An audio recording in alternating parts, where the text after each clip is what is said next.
नमस्कार। राज्य शिक्षा शोध एवं प्रशिक्षण परिषद बिहार पटना में आप सभी का स्वागत है। कैसे हैं मेरे प्यारे बच्चों? आशा करती हूँ अच्छे और स्वस्थ होंगे। बच्चों, आपको याद है कि प्रीवियस क्लासेस में हमने क्या पढ़ा था?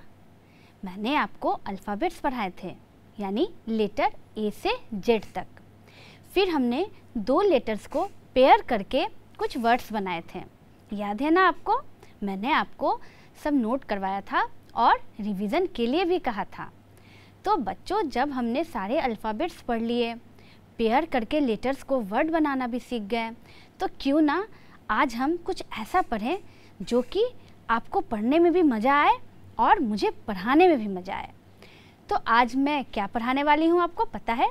आज हम पढ़ेंगे लेसन 23 दिस एंड दैट, यानी कि आज हम आपके टेक्स्ट बुक का लेसन 23 पढ़ने वाले हैं, जो कि है दिस वर्सेस दैट। तो बच्चों, रेडी है ना इस लेसन को मेरे साथ पढ़ने के लिए और एंजॉय करने के लिए? तो आइए बच्चों, स्टार्ट करते हैं अपना लेसन दिस एंड दैट।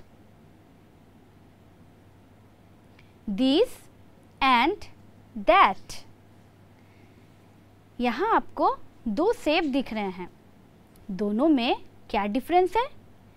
एक सेब पास है और बड़ा दिख रहा है, और एक सेब थोड़ा सा दूर है और थोड़ा सा छोटा दिख रहा है। तो आपको इस पिक्चर को देखकर क्या समझ में आ रहा है? दिस इज़ एन एप्पल, यानी कि जिस पिक्चर में मैंने उंगली से सेब को पास से पॉइंट आउट किया है, वहाँ हमने दिस का यूज़ किया है।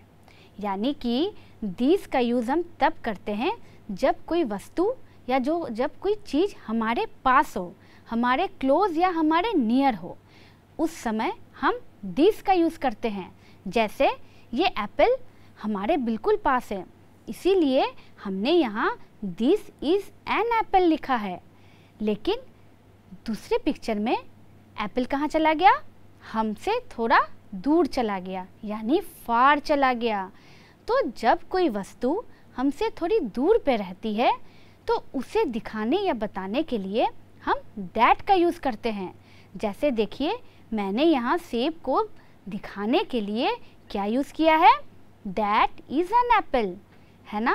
तो दिस इज़ एन एप्पल, यानी कि यह एक सेब है, और दैट इज़ एन एप्पल, यानी कि वह एक सेब है। तो यह और वह में आपको अंतर समझ में आ रहा है ना कि दिस का यूज़ कब करते हैं और दैट का यूज़ कब करते हैं? तो बच्चों, एक बार मैं फिर से आपको समझा दूं कि दिस का यूज़ हम जब भी करते हैं जब कोई वस्तु हमारे पास हो, यानी हमारे नियर हो। लेकिन जब कोई वस्तु हमसे दूर हो, यानी फार अवे हो, तो उस समय हम दैट का यूज़ करते हैं। आपको समझ में आया ना? तो इसको और भी क्लियरली समझने के लिए हम यहाँ कुछ पिक्चर्स देखेंगे और दिस और दैट के कंसेप्ट को और भी अच्छे से समझेंगे। तो चलिए बढ़ते हैं लेसन में आगे। अ बॉल, ये क्या है? एक गेंद है। तो इस गेंद को मैं कहाँ से पॉइंट आउट कर रही हूँ? ये गेंद मेरे उंगली के पास है या बहुत दूर है? बताइए। पास है, तो नियर के लिए हमने क्या यूज़ किया है? This is a ball. ये क्या है? ये एक गेंद है जो कि मेरे पास है, मेरे नियर है, इसीलिए हमने यहाँ यूज़ किया है दिस वर्ड का। लेकिन अगर ये गेंद दूर चला जाए तो हम क्या यूज़ करते हैं? दैट इज़ अ बॉल, है ना? लेकिन ये गेंद कहाँ है? पास है, इसीलिए पास की वस्तु को दिखाने के लिए क्या यूज़ करते हैं? दिस यूज़ करते हैं। तो आइए आगे बढ़ते हैं, देखते हैं और क्या है। अ कैप, यानी कि एक टोपी। तो ये टोपी जो है ना, वो मुझसे दूर चली गई है ना? जैसे बॉल मेरे करीब था, ये टोपी हमसे दूर है, तो इसे मैंने दूर से दिखाया है और आपसे कहा है कि वह एक टोपी है। तो इसे इंग्लिश में हम क्या कहेंगे? दैट इज़ अ कैप, यानी कि वह एक टोपी है। लेकिन अगर ये कैप हमारे फिंगर के पास आ जाए, तब दैट की जगह क्या यूज़ करेंगे? दिस यूज़ करेंगे, है ना। दिस इज़ अ कैप, लेकिन ये कैप तो हमसे फार अवे है, यानी दूर है। तो दूर के लिए हमने यहाँ यूज़ किया है दैट का। आपको समझ में आ रहा है ना कंसेप्ट दिस और दैट का। तो आइए इसे और अच्छे से कुछ पिक्चर से समझते हैं। अ लीफ यानी कि एक पत्ता। तो मैं इस पत्ते को पॉइंट आउट कर रही हूँ पास से। तो बच्चों यहाँ क्या होगा, यह एक पत्ता या वह एक पत्ता, क्या आप बदलेंगे? ये पास है तो इसीलिए यहाँ हम लिखेंगे दिस इज़ अ लीफ, यानी कि यह एक पत्ता है ना। आप देख रहे हैं ना। लेकिन इस पत्ते को अगर मैं दूर कर दूंगी तो दिस के जगह क्या हो जाएगा, दैट हो जाएगा, है ना। बहुत आसान। तो दिस इज़ अ लीफ यानी कि यह एक पत्ता है। आगे देखते हैं और क्या आता है। ये आया एक कार यानी कि गाड़ी। तो गाड़ी मेरे पास है या दूर है? गाड़ी हमसे दूर है और इसे मैं दूर से दिखा रही हूँ, इसीलिए यहाँ क्या यूज़ हुआ है, दैट इज़ अ कार, वह एक गाड़ी है ना। लेकिन गाड़ी अगर पास आ जाए तो दैट की जगह क्या लगेगा, दीज लगेगा। लेकिन गाड़ी तो यहाँ दूर है तो इसीलिए यहाँ हो गया है दैट इज़ अ कार, वह एक कार है ना। तो आगे बढ़ते हैं, देखते हैं अब कौन सा पिक्चर आता है। ये आया एक चूहा। तो बच्चों ये चूहा तो बिल्कुल मेरे पास है ना। तो आप अपने टेक्स्ट बुक में भी देख सकते हैं, आपके टेक्स्ट बुक में भी चूहा कहाँ है, फिंगर के पास है। और यहाँ भी चूहा कहाँ है, बिल्कुल पास है ना। तो यहाँ दिस या दैट क्या यूज़ हुआ है, यहाँ यूज़ हुआ है दिस का, यानी कि दिस इज़ अ रैट, यानी यह एक चूहा है। लेकिन चूहा अगर कूद कर दूर भाग जाए तो उससे हमें क्या कहना पड़ेगा कि वह एक चूहा है। तो वह के लिए क्या यूज़ करते हैं, दैट का यूज़ करते हैं। और यह के लिए क्या यूज़ करते हैं, दीज का यूज़ करते हैं। इसीलिए यहाँ क्या लिखा हुआ है, दिस इज़ अ रैट, यह एक चूहा है ना। तो आशा करती हूँ कि आपको कंसेप्ट अच्छे से समझ में आ रहा होगा। तो आगे बढ़ते हैं। अब आता है शेर। तो ये शेर कहाँ है, पास है या दूर है? बताइए, पढ़िए क्या लिखा हुआ है, दैट इज़ अ लायन, यानी कि वह एक शेर है। दिस मतलब यह और दैट मतलब वह। तो आप देख रहे हैं ना कि शेर कहाँ है, शेर मेरे फिंगर से दूर है, यानी मैं उसे दूर से दिखा रही हूँ। तो क्या हो जाएगा, दैट इज़ अ लायन, यानी कि वह एक शेर है।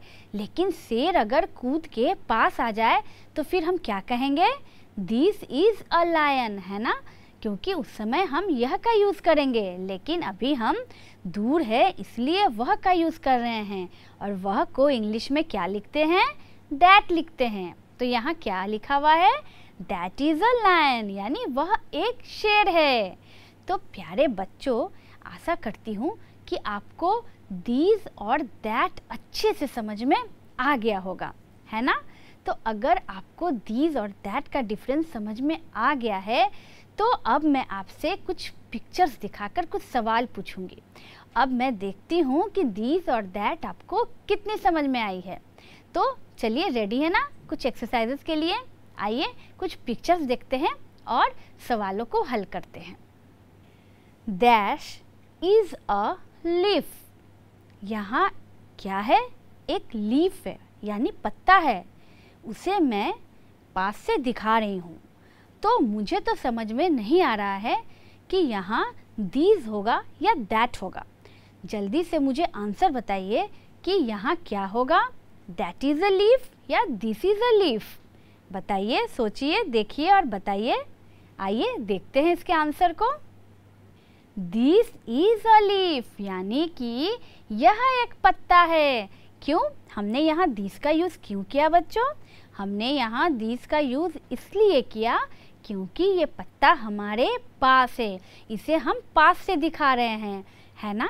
और जब भी कोई वस्तु को हम पास से दिखाते हैं, नियर से या क्लोज से, तो उस समय हम क्या यूज़ करते हैं? दीज का यूज़ करते हैं। तो इसीलिए यहाँ दिस इज़ अ लीफ होगा, है ना। तो आगे बढ़ते हैं दूसरे पिक्चर पे, देखिए और समझिए। Dash is a car. तो ये कार जो है वो कहाँ है? पास में है बिल्कुल या दूरी पर है? तो जल्दी से इस पिक्चर को देखिए, समझिए और बताइए मुझे कि यहाँ मुझे क्या यूज़ करना चाहिए, दीज का या दैट का। यहाँ क्या यूज़ होगा, बता सकते हैं आप? उम्मीद करती हूँ कि आप बिल्कुल सही आंसर लिखे होंगे। यहाँ यूज़ होगा दैट का। क्यों? क्योंकि ये तो दूर है ना। तो आइए अपने आंसर को मिलाते हैं। दैट इज़ अ कार, यानी कि वह एक कार है। क्योंकि कार तो हमसे दूर है, तो दूर के लिए हम क्या यूज़ करते हैं? वह का। और वह का मतलब दैट, यानी कि वह एक कार है। दैट इज़ अ कार, है ना। तो आगे बढ़ते हैं और देखते हैं दीज और दैट अब आप सही लगाते हैं या नहीं। तो आइए आगे के पिक्चर को देखते हैं। Dash is a rat. यहाँ क्या होगा? दिस होगा ना। दिस इज़ अ रैट या दैट होगा? मुझे तो समझ में नहीं आ रहा है। अब मेरे कन्फ्यूज़न को आप ही दूर कर सकते हैं। बताइए जल्दी से कि यहाँ दिस होगा या दैट होगा। ये रैट है यानी चूहा, जो हमसे थोड़ी दूर पर है और उसे मैं दूर से दिखा रही हूँ। तो मैं यहाँ दिस का यूज़ करूँ या दैट का यूज़ करूँ? बताइए बच्चों। आइए देखते हैं कि मैंने यहाँ किस चीज़ का यूज़ किया है। दैट इज़ अ रैट, यानी कि वह एक चूहा है ना। आपने भी दैट ही यूज़ किया ना। क्यों? क्योंकि बहुत इजी सी बात है। चूहा यहाँ कहाँ है? चूहा यहाँ मेरे पास नहीं है। चूहा को मैं दूर से दिखा रही हूँ, है ना। तो दूर के लिए क्या यूज़ होता है? दैट का यूज़ होता है। इसीलिए दैट इज़ अ रैट, यानी वह एक चूहा है ना। समझ में आ रहा है ना आपको एकदम क्लियरली। तो बढ़ते हैं आगे, देखते हैं अब आप सही जवाब देते हैं या नहीं। डैश इज़ अ बलून, यानी कि मुझे तो लग रहा है कि वह एक बलून है ना, या यह एक बलून है। दिस या दैट? जल्दी से आंसर बताइए, बहुत ही आसान है। तो जल्दी से आप अपने टेक्स्ट बुक में भरिए और मुझे बताइए कि यहाँ दिस होगा या दैट होगा। फिर हम अपने आंसर को मिलाएंगे। तो बच्चों जल्दी से बनाइए इसे, यहाँ दिस होगा या दैट होगा। आइए बढ़ते हैं अपने आंसर की तरफ, देखते हैं यहाँ क्या होगा। दिस इज़ अ बलून, यानी कि यह एक बलून है ना। ये गुब्बारा जो है वो बिल्कुल मेरे पास है और उसे मैं पास से दिखा रही हूँ। तो ये तो बहुत इजी है। पास के लिए हम क्या यूज़ करते हैं? दिस का यूज़ करते हैं, यानी यह का यूज़ करते हैं। यह एक गुब्बारा है। दिस इज़ अ बलून, इसीलिए हमने यहाँ दिस का यूज़ किया है। तो बच्चों आशा करती हूँ कि आपको दीज और दैट अच्छे से समझ में आ गया होगा, है ना, कि दीज का यूज़ कहाँ करते हैं और दैट का यूज़ कहाँ करते हैं। अब तो ये कंसेप्ट आपको क्लियर हो गया ना। तो अगर कंसेप्ट क्लियर हो चुका है तो बढ़ते हैं हम आगे के एक्सरसाइजेस पे, देखते हैं आगे और क्या है। जल्दी से बताइए ये पिक्चर में क्या होगा। डैश इज ए लायन, क्या होगा? ये एक शेर है या वह एक शेर है? बताइए। आइए देखते हैं कि लायन के लिए हम यहाँ क्या यूज़ करेंगे, दिस या दैट। तो आंसर मिलाते हैं हम अपना। This is a lion. बच्चों जब शुरू में हमने लायन के बारे में पढ़ा था तो वो लायन हमसे कितनी दूर था, है ना। तो इसीलिए हमने पहले दैट का यूज़ किया था। लेकिन यहाँ लायन मेरे उंगली के पास आ गया है, यानी मेरे पास। तो यानी यह एक शेर है। तो क्या हो जाएगा? दिस इज़ अ लायन, यानी कि यह एक शेर है, ये मेरे पास है और इसीलिए हमने यहाँ दिस का यूज़ किया। तो देखा बच्चों आपने कि कैसे हमने पिक्चर्स को देख करके दिस और दैट झट से बना लिए। आपने भी बना लिया ना? तो मज़ा आ रहा है ना दिस और दैट पढ़ने में? और ये है भी बहुत आसान ना। अब तो कोई भी वस्तु को अगर मैं आपको दिखाऊंगी तो आप दिस और दैट तुरंत पता कर लीजिएगा, है ना, कि यहाँ दिस लगेगा या दैट लगेगा। तो अगर आपको ये पता हो चुका है तो बढ़ते हैं आगे के एक्सरसाइजेस पे और उसे सॉल्व करते हैं। Look at the pictures and complete the sentences. यहाँ कुछ पिक्चर्स दिए हुए हैं, कुछ चित्र दिए हुए हैं और कुछ अधूरे वाक्य हैं, यानी कि इन सेंटेंसेस को क्या करना है? कंप्लीट करना है, पूरा करना है। जैसे दिस इज़ अ डैश। आप पिक्चर देखिए और समझिए कि ये कौन सी वस्तु है, इस वस्तु का नाम क्या है। That is a dash. This dash a dash. Dash dash a dash and this dash dash dash. तो बच्चों इन डैशेस में क्या भराएगा? यहाँ मुझे टोपी दिख रहा है, एक घंटा दिख रहा है, एक बल्ला है, एक गेंद है और एक घोड़ा है। तो इन वस्तुओं को इंग्लिश में हम क्या कहेंगे? और कहीं कहीं दीज होगा या दैट होगा। इन सारे चीज़ों को लिख करके इन सेंटेंस को कंप्लीट करना है। तो ध्यान से इन पिक्चर्स को देखिए, सोचिए कि इनका नाम क्या होगा और इस ब्लैंक्स को जल्दी से कंप्लीट कीजिए। तो आइए देखते हैं कि इन ब्लैंक्स में क्या भराएगा। This is a cap. ये क्या है? यह एक टोपी है, क्योंकि ये पास है इसीलिए this is a cap. Cap यानी टोपी। दैट इज़ अ क्या होगा? बताइए, घंटा को इंग्लिश में क्या कहते हैं? दैट इज़ अ बेल, यानी कि बेल होगा यहाँ। वह एक घंटा है, यानी कि बेल है। तो बेल, यहाँ हम ब्लैंक्स में क्या लिखेंगे बच्चों? यहाँ हम लिखेंगे बेल, BELL, बेल, है ना। उसके बाद क्या है थर्ड में?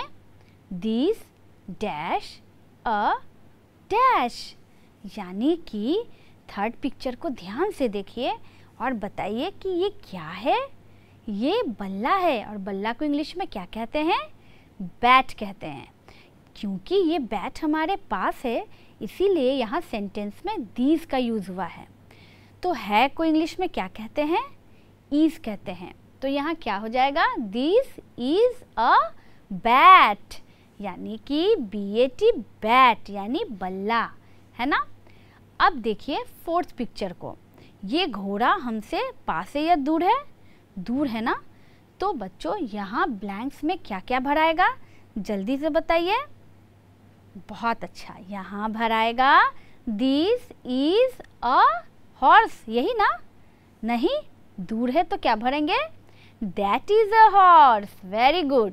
तो बच्चों यहाँ हो जाएगा दैट इज़ अ हॉर्स। घोड़ा को इंग्लिश में क्या कहते हैं? हॉर्स कहते हैं, HORSE, हॉर्स। और क्योंकि ये दूर है इसीलिए हमने यहाँ यूज़ किया दैट का। तो जल्दी से भरिए, दैट इज़ अ हॉर्स, है ना। आप देख रहे हैं ना ध्यान से कि दिस का यूज़ कहाँ हुआ है और दैट का यूज़ कहाँ हो रहा है। तो अब आते हैं लास्ट वन पे। ये क्या है? ये एक बड़ा सा गेंद है और ये मेरे पास है। तो इसीलिए सेंटेंस में पहला वर्ड क्या लिखा हुआ है? दिस, यानी यह। तो बच्चों यह क्या है? यह एक गेंद है। तो क्या हो जाएगा? दिस इज़ अ फुटबॉल, है ना। और फुटबॉल का स्पेलिंग क्या होता है बताइए? फुटबॉल का स्पेलिंग होता है FOOTBALL, फुटबॉल।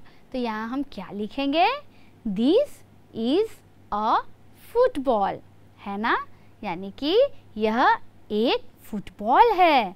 तो जल्दी से आप अपने टेक्स्ट बुक में भी इसे उतारिए और लिखिए यहाँ दिस इज़ अ फुटबॉल। तो देखा आपने कि कितना इजीली हमने इसे सॉल्व कर दिया। आपको समझ में आया ना कि दिस का यूज़ यहाँ कहाँ हुआ है और दैट का यूज़ कहाँ हुआ है ना बच्चों। तो बढ़ते हैं आगे के एक्सरसाइज में, देखते हैं आगे क्या है। रीड लाउडली, यानी आपको जोर से पढ़ना है मेरे साथ। क्या है ये? THIS this, FISH fish. तो बच्चों दीस का मतलब तो आपको पता है, यह फिश मतलब क्या होता है? मछली। दैट, THAT दैट यानी वह, और RAT रैट यानी कि चूहा। BALL बॉल यानी गेंद। CALL कॉल यानी कि बुलाना। CAKE केक, जो हम काटते हैं किसी ओकेज़न में, है ना, और खाते हैं। और ये क्या लिखा हुआ है? FAKE फेक, यानी कि जो कि झूठा हो, गलत हो। लास्ट में क्या है? बेल, BELL बेल यानी कि घंटा, या फिर जिसे घंटी भी कहते हैं। और उसके सामने क्या लिखा हुआ है? SELL सेल यानी कि बेचना। तो बच्चों यहाँ आपको कुछ समझ में आया कि ये word this, that, ball, cake और बेल के सामने क्यों लिखा हुआ है? ये सारे एक दूसरे के रैमिंग वर्ड हैं, यानी जो सुनने और बोलने में एक जैसे लगते हैं। जैसे आइए इसे जोर से पढ़ते हैं, मेरे साथ पढ़िए। This fish, that rat, ball call, cake fake, bell sell. एक बार फिर से पढ़ते हैं। This fish, that rat, ball call, cake fake, bell sell. तो देखा आपने कि कैसे मज़े में हमने इन रैमिंग वर्ड्स को पढ़ा। तो मज़ा आया ना आपको रैमिंग वर्ड्स पढ़ने में, और समझ में आया ना कि रैमिंग वर्ड्स कैसे होते हैं जो सुनने और बोलने में एक जैसे लगते हैं। तो बच्चों रैमिंग वर्ड्स के बाद आगे बढ़ते हैं और देखते हैं कि और क्या है आपके टेक्स्ट बुक में। ये है केक, यानी कि माई केक, मेरा केक। बच्चों इस केक को देखिए और आप मुझे ये बताइए कि आप अपने बर्थडे में केक काटते हैं ना? और आप अपना बर्थडे कैसे सेलिब्रेट करते हैं? फ्रेंड्स के साथ, फैमिली के साथ, स्कूल में, या फिर घर में रिलेटिव्स के साथ, या फिर कहीं घूमने जाते हैं अपने पेरेंट्स के साथ। तो बच्चों मुझे जल्दी से बताइए कि आप अपना बर्थडे कैसे सेलिब्रेट करते हैं। और इस टेस्टी केक को भी देखिए, ये डिलीशियस लग रहा है ना? इसे जल्दी से कट करके खा लें। तो बच्चों ये केक ब्लैक एंड वाइट था, जिसे मैंने कलर करके इतना सुंदर और टेस्टी बना दिया है। तो मैंने तो इसे अपने तरीके से कलर किया है। तो आपको भी अपने बुक में केक को कलर करना है। कैसे? देख लीजिए मैंने कैसे कलर किया है इसे। अगर आपको इससे अच्छे से कलर करने आता है तो आप उसे और अच्छे से कलर कीजिएगा, है ना? देखते हैं आगे। Colour the picture and trace the words, यानी यहाँ आया आपका केक। ये केक आपके लिए है। अब इस केक को आप जैसे डेकोरेट कर सके और जैसे टेस्टी बना सके, डिलीशियस बना सके, वो आपके हाथ में है।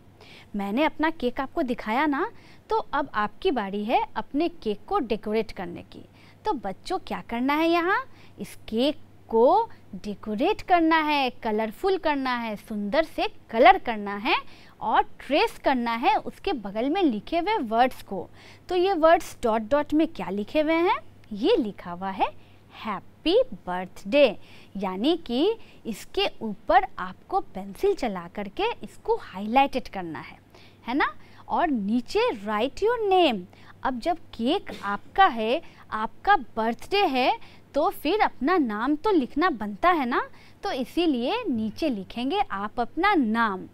तो बच्चों ये आपका होमवर्क होगा, ये घर जा कर के आप अपना नाम लिखेंगे, हैप्पी बर्थडे को ट्रेस करेंगे और इस केक को कलर करके डेकोरेट करके इसे ब्यूटीफुल एंड ऐसा बनाएंगे कि तुरंत इसे कट करके खा लें। तो बच्चों आशा करती हूँ कि आपको ये लेसन दिस एंड दैट अच्छे से समझ में आ गया होगा, है ना? अब केक देखकर मुंह में तो पानी आ ही रहा है। तो कल जब मैं आपसे क्लास में आऊँगी तो आपसे पूछूंगी, तो आप मुझे अपना केक दिखाइएगा और मुझे बताइएगा कि कैसे आप अपना बर्थडे सेलिब्रेट करते हैं, ठीक है? तो आशा करती हूँ कि आपको दिस और दैट का कंसेप्ट क्लियरली समझ में आ गया होगा। अब तो कोई कंफ्यूजन नहीं होगा, है ना।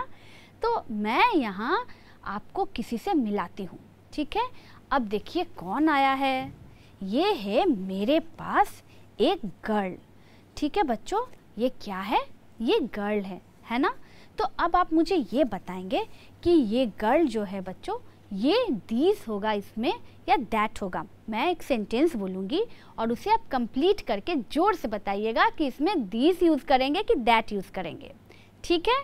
तो ये है मेरे हाथ में एक गर्ल। तो बच्चों मैं इसे पॉइंट आउट कर रही हूँ और आपको बता रही हूँ कि यह एक लड़की है या यह एक गुड़िया है। तो इसे इंग्लिश में क्या कहेंगे और यहाँ क्या यूज़ होगा यह के लिए, बताइए जल्दी से। दिस इज़ अ गर्ल या फिर दिस इज़ अ डॉल, है ना। यहाँ हमने दिस का यूज़ किया है क्योंकि ये गुड़िया जो है कहाँ है, बिल्कुल मेरे पास है ना।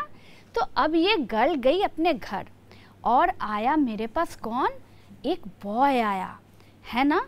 अब ये बॉय जो है ना बच्चों, ये बहुत नॉटी है, ये आपको हाय भी कह रहा है। तो ये बॉय आज है जो है ना, ये हमसे दूर है। तो इस बॉय को मैं यहाँ से पॉइंट आउट कर रही हूँ और मैं इसे क्या बताऊँगी, देखिए बताइए कि वह एक लड़का है।